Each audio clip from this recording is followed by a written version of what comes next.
Bonjour et bienvenue pour une nouvelle vidéo lecture. Donc aujourd'hui, je vais vous parler d'un roman jeunesse qui s'appelle Les Pointes Noires à New York de Sophie Noël.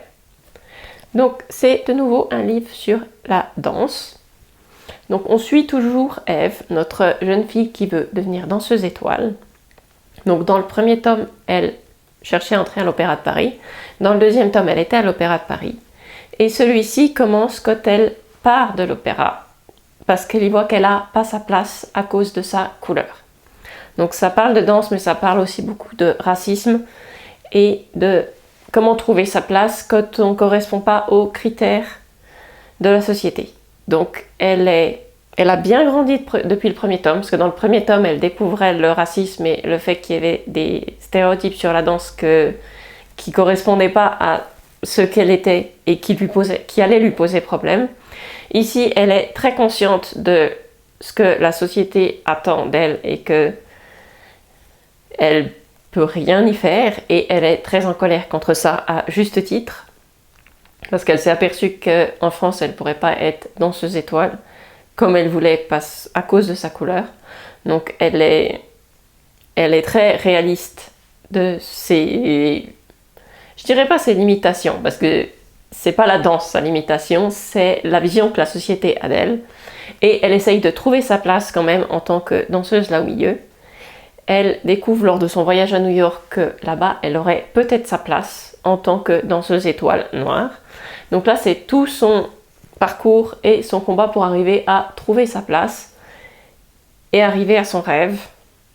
Il y a une partie dans le livre où elle part au Mali, qui est son pays de naissance avant qu'elle soit adoptée et dont elle a peu de souvenirs, et tout le bouleversement que ça crée chez elle.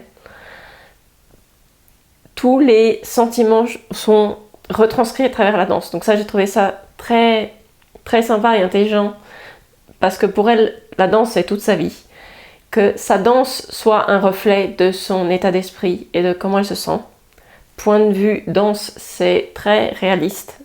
Toute la façon de décrire la danse, c'est très réaliste. Et sa personnalité et son état d'esprit se ressentent dedans. Donc ça, j'ai trouvé ça une façon très sympa de le montrer. Elle va devoir, au cours de son parcours, trouver qui elle est et arriver à faire la part des choses entre là où elle vient, là où elle est maintenant, et son rêve de devenir danseuse étoile, et trouver vraiment sa propre originalité.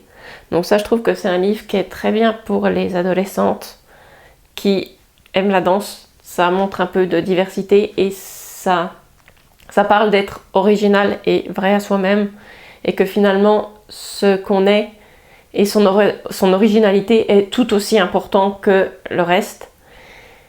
Donc, et pour les enfants aussi qui ont des problèmes de racisme et qui ont du mal à suivre leurs rêves parce qu'ils voient tous les problèmes qu'il y a devant eux, c'est un bon exemple de jeune fille qui poursuit son rêve envers et contre tout.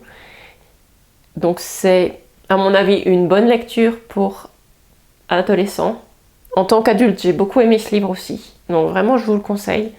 C'est une lecture bien sympa et on suit toutes les aventures de cette jeune fille qui est très touchante et émouvante dans son ressenti. Donc je vous conseille Les Pointes Noires à New York de Sophie Noël. Et on se retrouve bientôt pour une nouvelle vidéo de lecture.